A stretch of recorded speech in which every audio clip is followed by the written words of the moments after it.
November 19th, 1943, 22,000 feet above the North Sea. Technical Sergeant Howard Fischer pressed his face against the frozen plexiglass of the ball turret, watching the formation of B-17 seconds ahead of his aircraft suddenly execute what seemed like an impossible maneuver. The lead bomber group wasn't flying toward their target at Breman, Germany. They were flying backwards. Or so it appeared to Fischer, who had completed 14 missions without ever seeing anything like this. The aircraft hadn't actually reversed direction. Their noses still pointed toward the target.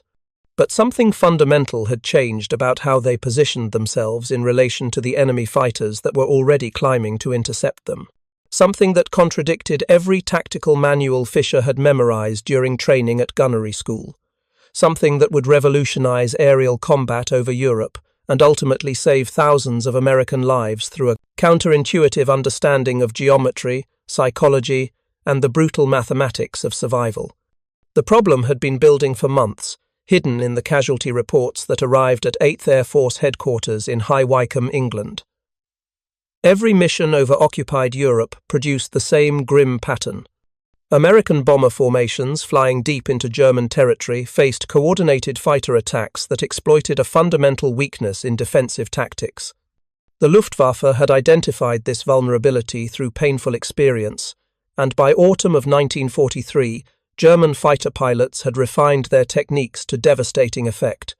The head-on attack, executed by Messerschmitt Bf 109 and Focke-Wulf 190 fighters diving from high altitude directly at the lead bombers in a formation, had become the single most lethal threat to American air crews.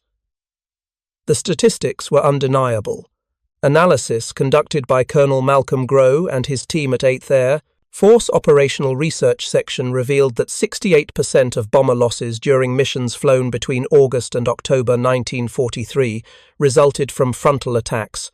The nose section of a B-17 Flying Fortress, while equipped with flexible 50 caliber machine guns operated by the Navigator and Bombardier, offered relatively weak defensive fire compared to the concentrated firepower available from waist, ball, top turret, and tail positions.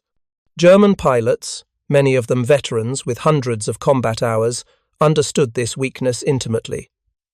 They attacked from 12 o'clock high, diving at closing speeds exceeding 600 miles per hour, their combined armament of 30mm cannons and 20mm machine guns, delivering a weight of fire that could destroy a bomber in seconds.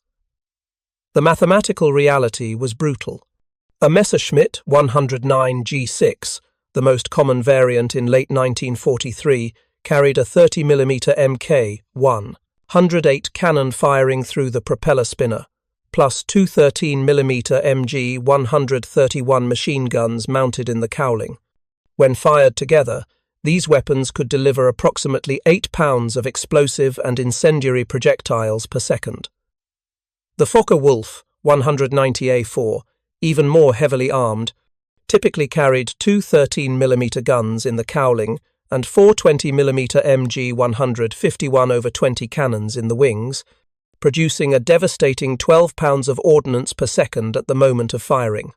Against this firepower, the B-17's nose defense consisted of two flexible 50 caliber Browning M2 machine guns, manually aimed by crew members whose primary duties were navigation and bomb aiming, not aerial gunnery. These weapons could theoretically fire 1,700 rounds per minute combined, but the reality of operating them while wearing bulky oxygen equipment in -40 Fahrenheit temperatures, while attempting to track targets approaching at combined closure rates exceeding 600 miles per hour, meant that effective hit rates rarely exceeded 2 to 3%. Even when nose gunners scored hits, the attacking fighter's exposure time was measured in 3 to 5 seconds, insufficient time to inflict critical damage before the German pilot released his weapons and dove away beneath the bomber formation. If you're enjoying this deep dive into this story, hit the subscribe button and let us know in the comments from where in the world you are watching from today. The psychological dimension compounded the tactical problem. Bomber pilots and co-pilots sitting in the exposed cockpit, watching enemy fighters approach head-on with cannon fire already flickering from their wings, experienced a level of stress that affected their ability to maintain formation position. Aircraft commanders who flinched or took evasive action created gaps in the defensive box formation, isolating their bombers from the overlapping fields of fire that made the formations effective. Once a bomber fell out of position, it became easy prey. The Luftwaffe called these isolated aircraft stragglers and dedicated specific fighter units to hunt them down. A straggler rarely survived more than 5 minutes. The mission to Bremen on November 19th would demonstrate both the problem and its solution, though Technical Sergeant Fischer and thousands of other American airmen didn't yet understand what they were witnessing. The tactical innovation that would transform bomber defense had emerged not from high-level strategic planning, but from desperate improvisation by combat crews who refused to accept unacceptable casualties as inevitable. 6 weeks earlier, at Thorpe Abbotts Airfield in Norfolk, England, Lieutenant Colonel Robert Rosenthal had stood in the operations briefing room studying mission plans for an upcoming raid on Schweinfurt, Germany. The ball bearing factories at Schweinfurt represented critical targets in the American strategic bombing campaign. Ball bearings were essential components in virtually all German military equipment, from tank transmissions to aircraft engines to submarine propeller shafts. Destroying the factories would cripple German war production. But Schweinfurt lay deep in southern Germany, beyond the range of available fighter escorts.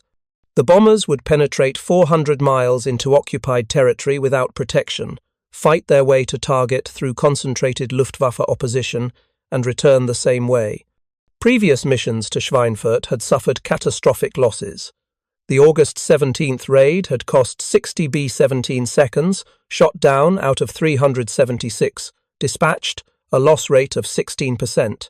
The October 14th mission, remembered as Black Thursday in 8th Air Force history, had been even worse. 291 bombers had departed English bases that morning. 65 had been shot down, another 17 so badly damaged they never flew again. 600 men killed or captured in a single day. The loss rate of 22% was unsustainable. At such rates, a bomber crew's statistical life expectancy was 4.5 missions. The required tour length was 25 missions. The mathematics were clear. Most crews would not survive. Rosenthal, a veteran pilot who would eventually complete 52 combat missions and earn the Distinguished Service Cross for extraordinary heroism, understood these statistics intimately. He also understood that continuing to fly the same tactics while expecting different results was insanity. The defensive box formations weren't wrong. The concept of overlapping fields of fire was sound. The problem was how the boxes were oriented in relation to the primary threat axis. The standard combat box formation used by 8th Air Force heavy bombardment groups in late 1943 consisted of 18-2, 21 aircraft arranged in 3 elements. The lead element flew at the highest altitude, typically 25,000 feet. The low element flew below and slightly behind at 23,000 feet. The high element flew above and ahead at 26,000 feet. Within each element, aircraft flew in tight V formations with wingtips separated by as little as 50 feet. When properly executed, the formation created a 3-dimensional structure, approximately 1 mile long, half a mile wide, and 3,000 feet in vertical dimension. The defensive theory was elegant. Any fighter attempting to attack from any angle would be exposed to machine gun fire from multiple bombers. The B-17 Flying Fortress carried 10 50 caliber machine guns distributed across nose, top turret, ball turret, waist, and tail positions. A properly maintained combat box could theoretically bring 100 to 150 machine guns to bear on attacking fighters. This concentration of fire should have created an impenetrable defensive zone. But theory and practice diverged sharply when German fighters began executing coordinated head-on attacks. The combat box, oriented with its long axis pointed toward the target, presented its weakest face to the most dangerous threat. The lead bombers, flying at the front of the formation, absorbed the initial attacks with only their nose guns for defense. By the time German fighters reached the middle and rear elements of the formation, where the bomber's side and tail armament could engage effectively. The fighters had already released their weapons and were diving away. The geometric orientation of the formation was wrong. Rosenthal proposed a radical solution during the mission planning session. What if they rotated the combat box 90 degrees? Instead of flying with the long axis pointing toward the target, arrange the formation with the long axis perpendicular to the flight path. The bombers would still fly toward their objective, but their relative positions to each other would change. Aircraft that had been flying behind their element leaders would now fly beside them. The tight V formations would become echelon formations with aircraft staggered horizontally rather than in depth. The immediate advantage was obvious. German fighters making head-on attacks would no longer face a narrow front with only 1 or 2 bombers and their weak nose armament. They would face the entire width of the formation simultaneously, exposing themselves to waist guns, ball turrets, and top turrets from a dozen aircraft at once. The psychological impact would be significant as well. Fighter pilots making frontal passes would see not 1 or 2 bombers growing larger in their gun sights, but a wall of aircraft stretching across their entire field of view, with tracers converging from multiple positions. The defensive mathematics would shift dramatically in favor of the bombers.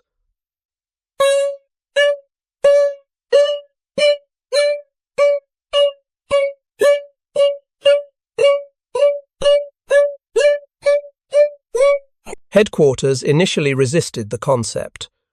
Formation doctrine had been developed through extensive pre-war analysis and refined through combat experience in the Pacific and Mediterranean theaters. Changing something as fundamental as formation geometry would require retraining entire groups, revising standard operating procedures, and accepting risks associated with any major tactical innovation. What if the new formation created unexpected vulnerabilities? What if pilots, trained for months in standard box formations, couldn't maintain position in the modified arrangement? What if collision rates increased due to unfamiliar positioning? But the casualty statistics forced reconsideration. Between August and October 1943, the 8th Air Force had lost over 600 heavy bombers in combat, representing 6,000 aircrew killed or captured. The strategic bombing campaign was approaching a crisis point. Unless something changed, the losses would become prohibitive, and the entire offensive might have to be suspended until long-range escort fighters became available in sufficient numbers. That wouldn't happen until early 1944 at the earliest. In the meantime, German industry continued producing weapons, and every month of delay extended the war. In late October, 8th Air Force Bomber Command authorized limited trials of the modified formation. Selected groups would experiment with the perpendicular combat box on missions against moderately defended targets, allowing evaluation of the concept under combat conditions without risking catastrophic losses if the formation proved flawed. The 381st Bombardment Group, stationed at Ridgewell in Essex, flew the first mission using the new tactics on October 26th, against submarine pens at Breman. The results were remarkable.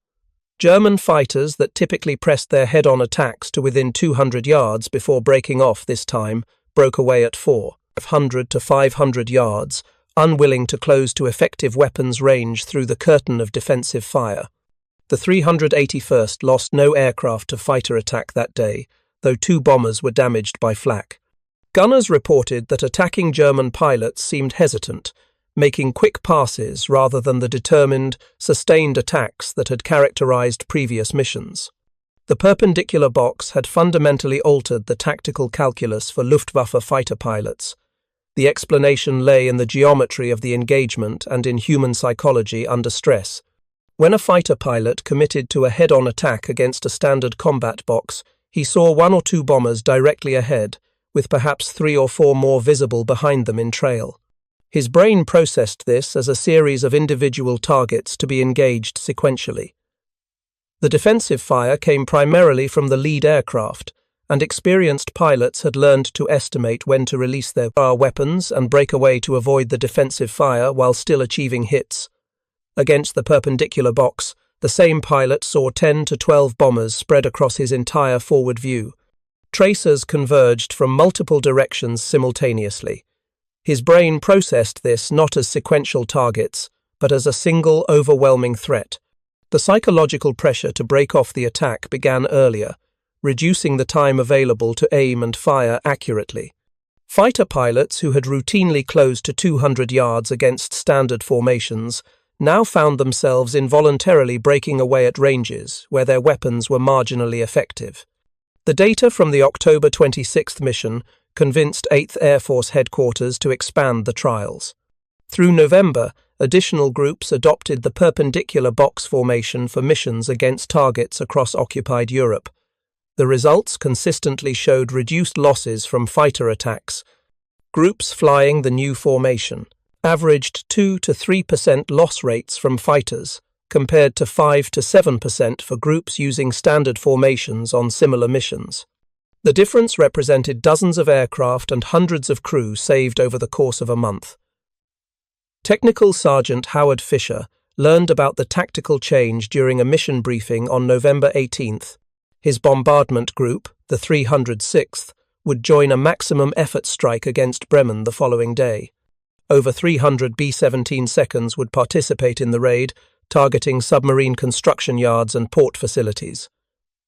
German fighter opposition was expected to be intense. Bremen lay within easy range of multiple Luftwaffe fighter bases, and intelligence indicated that Jagdgeschwader 1, elite fighter wing with many experienced pilots, had recently been reinforced with additional Focke-Wulf 190 units, specifically to counter the American daylight bombing offensive. The briefing officer explained the modified formation geometry using a large diagram on the briefing room wall. Instead of their familiar position as low right wingman in the second element, Fischer's aircraft would fly as number 3 in an echelon left formation, with 5 aircraft spread horizontally across the sky. Their altitude would remain 23,000 feet, but their position relative to the lead aircraft would shift 90 degrees. The briefing officer emphasized that maintaining proper position was critical. Gaps in the formation would defeat the entire purpose of the tactical change. Fischer, serving as ball turret gunner on a B-17 nicknamed Lucky Lady, had mixed feelings about the change. The ball turret, a small plexiglass sphere suspended beneath the bomber's fuselage, was arguably the most vulnerable position on the aircraft. It was also one of the most important defensive positions, covering the lower hemisphere and preventing attacks from beneath the formation. In the standard combat box, Fischer's primary field of fire was downward and to the rear, engaging fighters making low attacks or breaking away after head-on passes. In the perpendicular box, his role would expand. Fighters making frontal attacks would pass directly through his field of fire at ranges where his 50 caliber weapons were most effective. The ball turret itself was a remarkable piece of engineering that exemplified American industrial ingenuity. The Sperry Model No. 2 ball turret, manufactured by the Sperry Corporation in Brooklyn, New York, measured approximately 44 inches in diameter. It was mounted on a support structure that allowed 360-degree rotation and plus or minus 90-degree elevation, providing complete coverage of the lower hemisphere. The gunner entered through a hatch in the fuselage, lowered himself into the cramped sphere, and pulled his knees up to his chest to fit inside. Once inside, he had barely enough room to move his arms to operate the gun. Controls and sighting system. 2 50 caliber Browning M2 machine guns were mounted in the turret, one on each side of the gunner's head. Total ammunition capacity was approximately 550 rounds per gun. The turret was powered by twin electric motors, drawing power from the aircraft's 24-volt electrical system. Control was through a small hand grip that allowed the gunner to traverse and elevate the turret by minute movements of his wrists. A computing gun sight, primitive by later standards but sophisticated for 1943, helped the gunner calculate deflection angles for moving targets. Operating the ball turret required physical courage and psychological fortitude that few men possessed. The gunner sat suspended in a transparent bubble with nothing between him and 5 miles of empty air except thin plexiglass. The temperature at altitude was routinely 40 to 50 degrees below 0 Fahrenheit.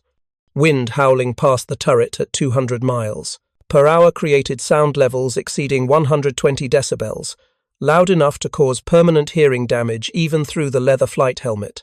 The turret's small size meant that gunners had to be selected from the smallest crew members, typically men under 5 feet, 8 inches tall, and weighing less than 160 pounds. If you find this story engaging, please take a moment to subscribe and enable notifications. It helps us continue producing in-depth content like this. Fischer, at 5 feet 6 inches and 145 pounds, fit the profile. He had volunteered for ball turret duty during training because the position offered clear fields of fire and the satisfaction of defending the entire formation rather than just his own aircraft. He had not fully appreciated the psychological challenges until his first combat mission over occupied France in September. Watching tracer fire arc past the turret, hearing cannon shells explode against the bomber's fuselage above him, understanding that a single hit to the turret would kill him instantly, required reserves of courage he hadn't known he possessed. Now, on November 19th, as Lucky Lady climbed to altitude and formed up with the rest of the 306th Bombardment Group over the English coast, Fischer lowered himself into the ball turret and began his pre-mission checks. Traverse mechanism, functional. Elevation mechanism, functional. Guns charged with rounds in chambers. Oxygen flowing through the mask. Intercom clear with pilot, navigator, and other gunners checking in. Everything green. The formation turned east, crossed the North Sea, and penetrated German-controlled airspace over the Netherlands. The first fighter contacts came approximately 20 minutes later. The bombardier, Lieutenant James Mallory, called out bogies at 12 o'clock high, range approximately 10 miles, and closing. Fischer, unable to see forward from his position beneath the aircraft, relied on the intercom reports to track the developing situation. The top turret gunner confirmed multiple contacts, estimating at least 40 fighters climbing to intercept the bomber formation. They were predominantly Focke-Wulf 190s, identifiable by their radial engines and wide profiles. Some Messerschmitt 109 seconds were mixed in, their lean silhouettes and inverted V engines distinctive. The German fighters split into groups, some climbing to high altitude to make diving attacks, others positioning for beam attacks from the side. The lead group, approximately 12 fighters in 3 swarms of 4 aircraft each, continued climbing until they reached 30,000 feet, 5,000 feet above the bomber formation. Then they rolled inverted and dove. From Fischer's position in the ball turret, the first indication of the attack was the sudden chatter of machine guns from all around the formation. He rotated his turret forward and elevated to maximum angle, trying to acquire targets. The attacking fighters flashed past his field of view in less than 2 seconds, too fast for effective engagement. But something was different. The fighters broke away earlier than usual, before reaching optimal weapons range. Their cannon fire, normally concentrated and accurate, seemed scattered and ineffective. Then Fischer understood. He was seeing the perpendicular box formation working exactly as designed. The attacking pilots, confronted with a wall of bombers instead of a narrow column, had instinctively broken off their attacks prematurely. The defensive fire from waist gunners, ball turrets, and top turrets across the entire formation had converged on the attackers simultaneously, creating a zone of fire that was psychologically overwhelming, even if the actual hit probability remained relatively low. One Focke-Wulf 190 didn't break away in time. Fischer watched as tracers from multiple bombers converged on the fighter. Pieces out of its engine cowling tore away. Black smoke erupted. The aircraft rolled left, nosed over sharply, and entered a flat spin. No parachute appeared. The pilot went down with his aircraft. The second wave of attacks came from the beam, with German fighters making high-speed passes at 90 degrees to the bomber formation's flight path. These attacks had traditionally been moderately effective, as the bombers' waist gunners had only seconds to acquire targets and fire before the fighters flashed past. But in the perpendicular box, the geometry changed.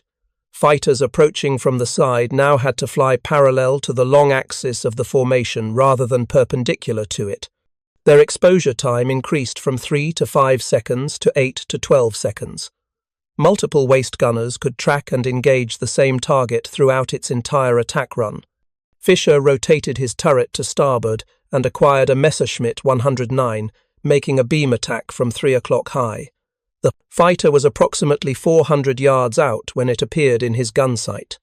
Fischer applied deflection lead, estimating the fighter's speed at 450 miles per hour and his own aircraft's speed at 180 miles per hour, calculating the combined motion vector and placing his aim point ahead of the target by what appeared to be the fighter's entire wingspan. His training at Kingman Gunnery School in Arizona, where he had fired thousands of practice rounds at towed targets, had developed the instincts necessary for deflection shooting. His finger tightened on the trigger. The twin .50 caliber Brownings erupted with their characteristic hammering roar. Tracers, loaded every fifth round in the ammunition belt, drew a line of fire from Fischer's turret to the approaching fighter. He walked his fire across the Messerschmitt's flight path. The fighter flew directly into the stream of .50 caliber rounds. Fischer saw strikes sparkle along the fuselage. The fighter's canopy exploded in a shower of plexiglass fragments. The aircraft snap-rolled violently to the right and dove away, trailing smoke and pieces of wreckage. Confirmed kill. Fischer's second aerial victory. His first had been on a mission to Emden 3 weeks earlier, when he shot down a Messerschmitt 110 heavy fighter that had been making a rear attack on a straggling bomber. But there was no time to celebrate. More fighters were attacking, and the intercom crackled with warnings and status reports from positions throughout the aircraft. The third wave of attacks demonstrated the full effectiveness of the perpendicular box formation. A swarm of 4 Focke-Wulf 190s attempted a coordinated assault from multiple directions simultaneously, a tactic designed to split the defensive fire and overwhelm gunners. 2 fighters attacked from 12 o'clock high, 2 more from 9 o'clock level. Against a standard combat box, this coordination would have been devastating. The nose gunners would engage the frontal attackers while waist gunners dealt with the beam threat, dividing the formation's defensive firepower. Against the perpendicular box, the tactic failed.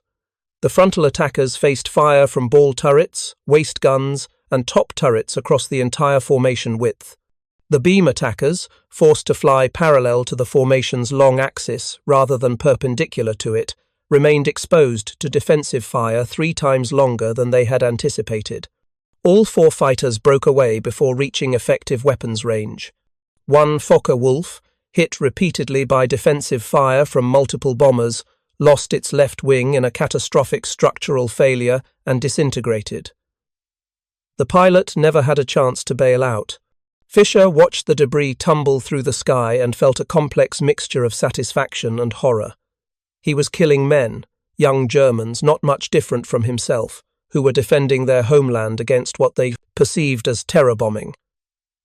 But this was total war, and the strategic bombing campaign was designed to destroy Germany's capacity to wage war. Every fighter shot down meant 1 less aircraft attacking bombers, 1 less threat to his crew, and the crews of other bombers in the formation. The mathematics of survival were brutal and simple. Kill or be killed. The formation pressed on toward Bremen. The Luftwaffe attacks continued, but with noticeably reduced intensity. Fighter pilots who had witnessed the destruction of their comrades became more cautious in their approach. The perpendicular box had introduced uncertainty into their tactical calculations. Attacks that had previously succeeded with acceptable risk now seemed suicidal. The psychological balance had shifted in favor of the bombers. At 23,000 feet above Bremen, Lieutenant Mallory, the bombardier, called out the initial point and began his bomb run. The formation steadied on course, bomb bay doors opening in. Sequence. Below, German anti-aircraft batteries opened fire, filling the sky with black puffs of 88mm flak explosions. The next 4 minutes would be the most dangerous of the mission, as the bombers had to maintain absolutely steady flight while the bombardiers completed their calculations and released their weapons. Any evasive maneuvering would ruin bombing accuracy and waste the entire mission. Fischer felt the aircraft shudder as flak bursts erupted nearby. Shrapnel pinged against the bomber's aluminum skin. One burst detonated close enough that he felt the concussion wave through the ball turret's plexiglass. Then, with a sudden lightness, the bombs fell away. 4,000 pounds of high explosive plummeted toward the submarine construction yards below. The pilot immediately banked left, beginning the turn that would take them away from the target and back toward England. The return flight brought additional fighter attacks, but the perpendicular box continued to prove its effectiveness. German pilots, frustrated by their inability to penetrate the formation's defensive fire, made increasingly desperate attempts to bring down bombers. One Messerschmitt 109, its ammunition apparently exhausted, attempted to ram Lucky Lady by diving from above and striking the left wing. The top turret gunner, Staff Sergeant Michael Torres, tracked the fighter through its entire dive and fired a sustained burst that shredded the Messerschmitt's tail section. The fighter tumbled past, missing Lucky Lady by less than 50 feet. Fischer counted 7 confirmed fighter kills by the formation during the mission, with another 12 probably destroyed or damaged.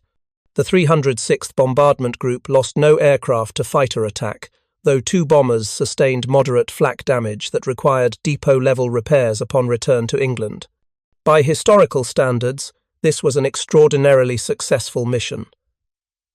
Previous raids on Breman had routinely cost 5 to 8 bombers per group. When Lucky Lady touched down at her base at Thurley, England, late that afternoon, the ground crew rushed to inspect the aircraft.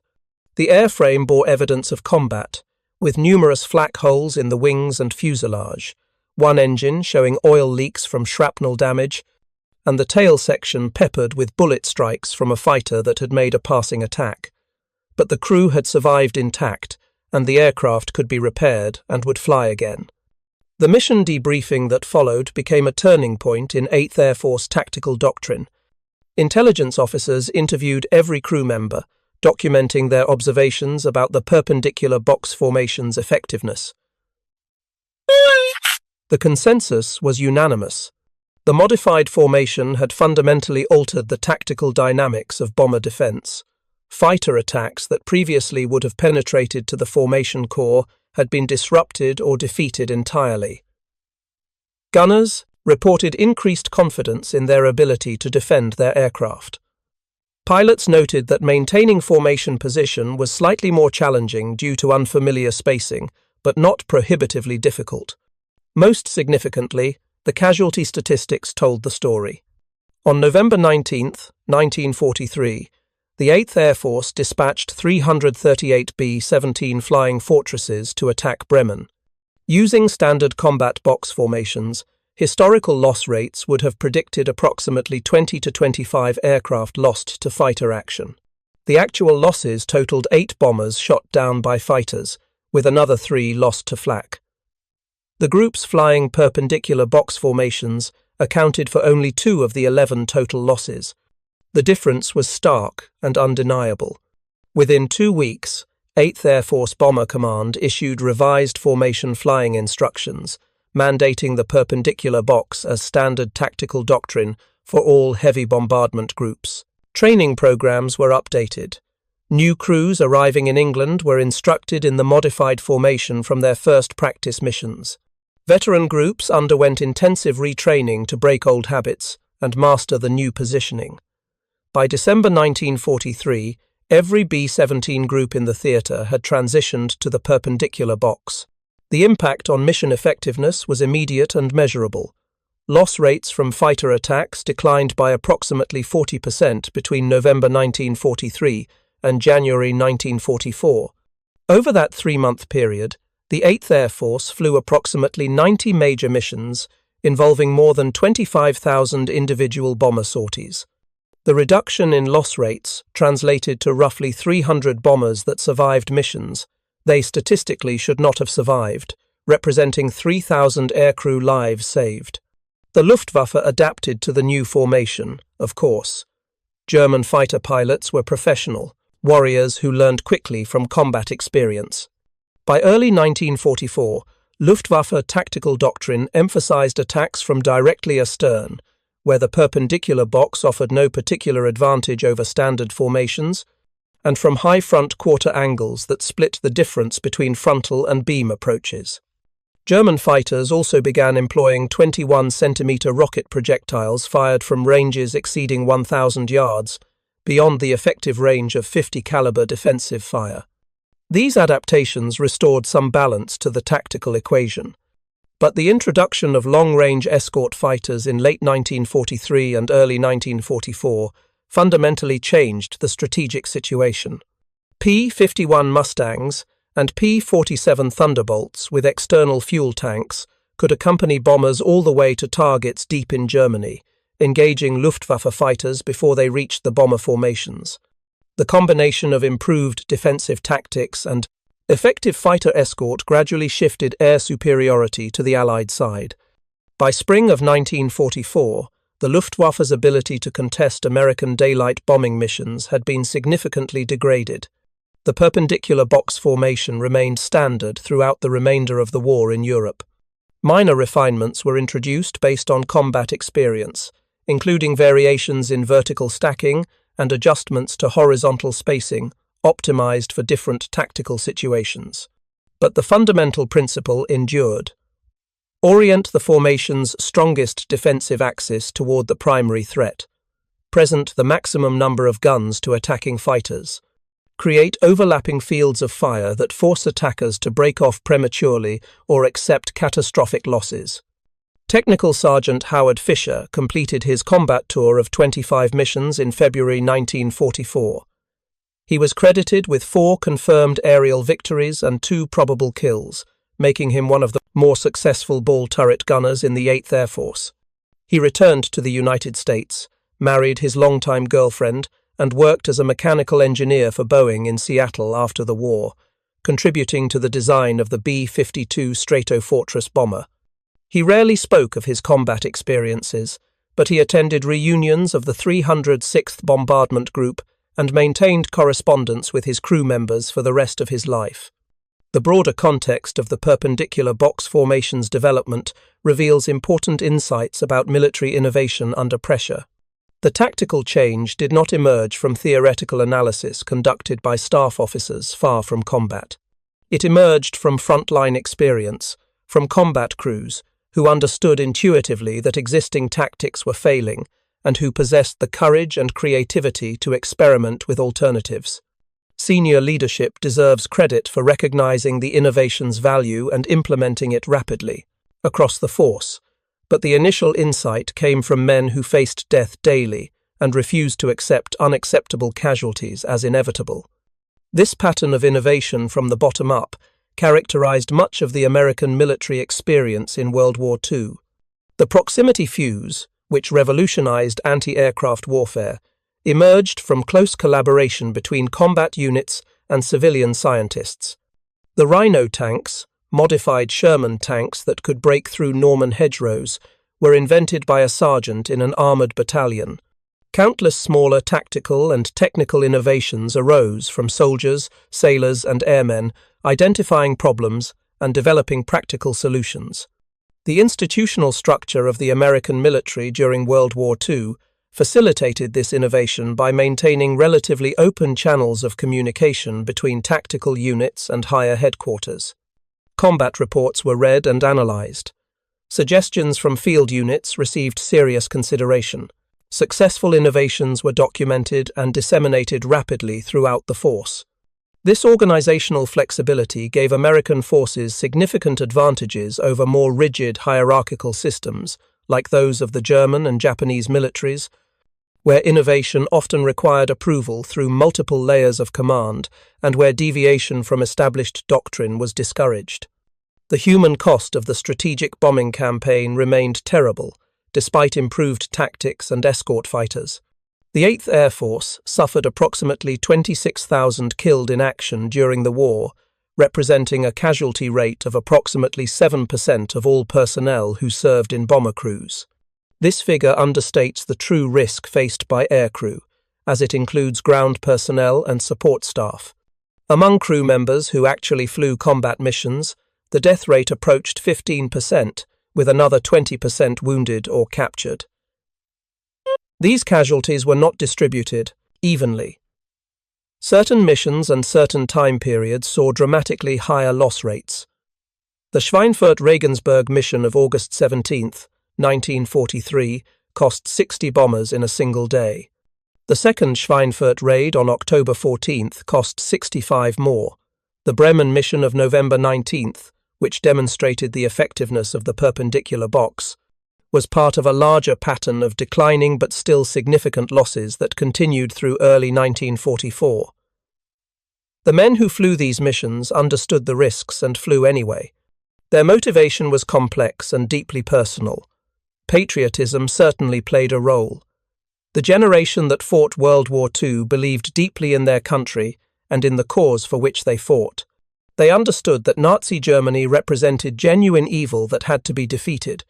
But abstract patriotism alone does not sustain men through 25 missions over hostile territory where death is a constant companion.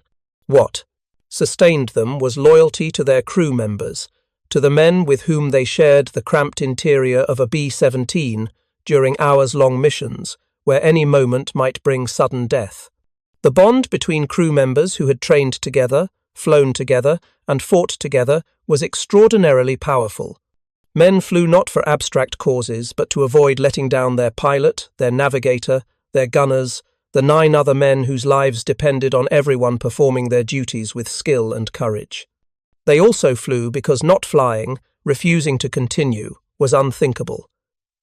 The culture of military aviation in World War II placed enormous emphasis on courage and perseverance. Men who broke under stress, who developed what was then called combat fatigue or operational exhaustion, were treated with sympathy by medical personnel, but often viewed with suspicion by their peers. The fear of being branded a coward was sometimes more powerful than the fear of death. This cultural pressure kept men flying long after they had reached their psychological breaking points, with consequences that manifested in alcoholism, depression, and post-traumatic stress that affected many veterans for the remainder of their lives. The strategic effectiveness of the bombing campaign has been debated by historians for decades. Did the destruction of German industry and infrastructure justify the cost in Allied aircrew lives and German civilian casualties? Could the same strategic objectives have been achieved through alternative means? These questions admit no simple answers. What is beyond dispute is that the campaign did achieve its primary objectives. German war production was disrupted. Transportation networks were severed.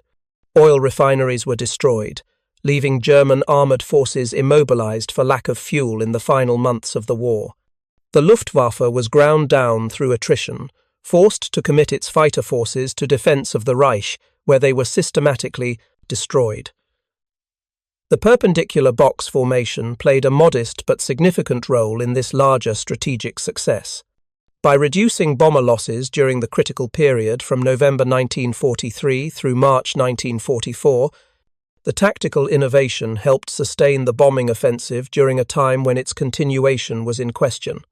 If losses had continued at the rates experienced in August through October 1943, the campaign might have been suspended, giving Germany additional time to disperse its industry, develop jet fighters in larger numbers, and potentially extend the war by months or years. The thousands of aircrew who survived missions they statistically should not have survived, who returned home to families and built post-war lives, owed their survival to multiple factors.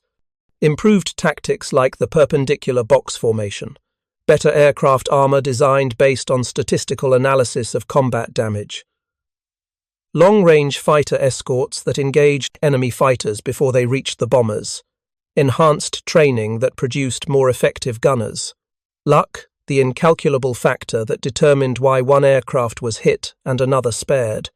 All these elements combined to create the conditions for survival in an environment where death was the expected outcome. Technical Sergeant Fischer's story exemplifies the experience of thousands of ball turret gunners who served in the 8th and 15th Air Forces during World War II. They occupied the most vulnerable position on the aircraft, suspended beneath the fuselage in a plexiglass bubble, with no armor protection and limited ability to escape if the aircraft was damaged. They endured cold that caused frostbite even through heated suits. They faced enemy fighters at ranges where the fighters' weapons were devastatingly effective. Yet they performed their duties mission after mission, defending their aircraft and their crews with skill and courage. The Bull turret itself became one of the iconic images of the strategic bombing campaign, immortalized in poetry and film as a symbol of both American technological sophistication and the terrible human cost of aerial warfare. The poet Randall Jarrell, who served in the Army Air Forces during the war, wrote, "The death of the Bull turret, gunner," 5 lines that captured the experience with haunting brevity. The poem became one of the most famous literary works to emerge from World War II, ensuring that the sacrifice of Bull turret gunners would be remembered long after the war ended. The B-17 Flying Fortress itself became a legend, the aircraft that more than any other symbolized American air power in World War II. 12,731 B-17 seconds were built during the war by Boeing, Douglas, and Lockheed Vega. They flew over 200,000 missions, dropped more than 600,000 tons of bombs, and shot down or damaged thousands of enemy aircraft. The Flying Fortress earned its name through its ability to absorb terrible punishment and continue flying. Countless B-17 seconds returned to base with engines shot out, control surfaces shredded, fuselages riddled with holes, yet they brought their crews home. The perpendicular box formation represented one small piece of the larger puzzle of how the Allies won air superiority over Europe. It was not a war-winning innovation by itself, but it contributed to the cumulative advantage that ultimately proved decisive. Combined with industrial capacity that produced bombers faster than they could be shot down, training programs that created a steady stream of replacement crews, technological innovations like improved bomb sights and radar navigation aids, and the courage of the men who flew the missions, the tactical innovation helped tip the balance toward Allied victory. The lessons learned from the perpendicular box extend beyond the specific historical context of World War II strategic bombing. The innovation demonstrates the importance of tactical flexibility, of willingness to question established doctrine when that doctrine proves inadequate. It illustrates how small changes in geometry or positioning can have outsized effects on combat effectiveness. It shows that innovation often emerges from those closest to the problem, from practitioners who understand through direct experience what works and what does not. Modern military organizations continue to grapple with these lessons. How to maintain tactical flexibility while ensuring standardization across large forces. How to capture innovations from frontline units and disseminate them rapidly throughout the force. How to balance the need for doctrinal consistency with the reality that tactical situations vary and require adaptive responses. The institutional structures and cultural attitudes that either facilitate or inhibit innovation remain central concerns for military effectiveness. The story of the perpendicular box formation also reminds us that warfare, despite its technological sophistication and strategic complexity, ultimately comes down to individual human beings making life or death decisions under extreme stress. The formation worked not just because the geometry was better, but because gunners like Fischer had the skill to exploit the geometry, because pilots had the discipline to maintain formation position despite fear and fatigue, because leaders had the wisdom to recognize a good idea and the courage to implement it despite institutional resistance. These human factors, the courage and skill and creativity of individual men and women, remain the decisive element in warfare, regardless of technological advancement. The most sophisticated weapons and tactics are only as effective as the people who employ them. This truth, understood by military theorists from Clausewitz to the present day, is illustrated perfectly in the story of how American bomber crews learned to fly backwards and survived. The final accounting of the perpendicular box formation's impact can be expressed in statistics. Loss rates reduced by 40%. 300 bombers saved over 3 months. 3,000 aircrew lives preserved. These numbers tell part of the story. But behind each statistic stands a real person. A young man from a farm in Iowa or a city neighborhood in Brooklyn or a small town in Texas who volunteered or was drafted, who trained for months, who climbed into a bomber and flew into danger because his country needed him. Some of those men died. Many survived. The survivors built the post-war world, raising families, pursuing careers, contributing to their communities, carrying forward the values and the memories of the war they had fought. They rarely spoke of their experiences. The terrible things they had seen and done were not suitable topics for polite conversation, but they carried the memories, and they carried their bonds with the men who had served beside them. The annual reunions of bombardment groups brought together aging veterans who had not seen each other in decades. They swapped stories, remembered fallen comrades, ensured that the younger generations understood what had been sacrificed on their behalf. As the years passed and the ranks of veterans thinned, these reunions took on increasing poignancy. Each gathering might be the last time these old warriors met in this life. Today, nearly all the men who flew in the perpendicular box formations over Europe have passed on. Technical Sergeant Howard Fischer died in 2008 at the age of 86. His obituary mentioned his wartime service briefly, noting that he had been a ball turret gunner on a B-17 and had been awarded the Distinguished Flying Cross for his actions in combat.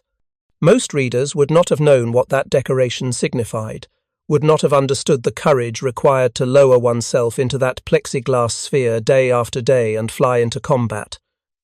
But we should remember, we should understand what they accomplished and what it cost them. The world they saved from tyranny, the peace they won, the prosperity they built, these did not come easily or without sacrifice. They paid the price in full measure, in blood and tears, and years of their lives that could never be recovered. The story of the perpendicular box formation is ultimately a story about human beings finding solutions to seemingly impossible problems, about courage under fire, about innovation born of necessity, about the countless small decisions and actions that collectively determine the outcome of great conflicts. When American bomber crews started flying backwards, orienting their formations to present maximum defensive firepower to attacking fighters, they demonstrated adaptability and tactical creativity that helped win air superiority over Europe. The innovation saved thousands of lives and contributed to the ultimate defeat of Nazi Germany. It stands as testament to the ingenuity and courage of the generation that fought World War II, ordinary men who accomplished extraordinary things because their country and their comrades needed them.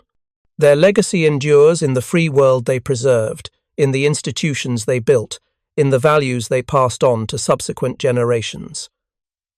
We owe them a debt we can never fully repay. The best we can do is remember their service, honor their sacrifice, and strive to live lives worthy of the freedom they secured for us. In their memory, in their honor, we must do no less. Thank you for watching.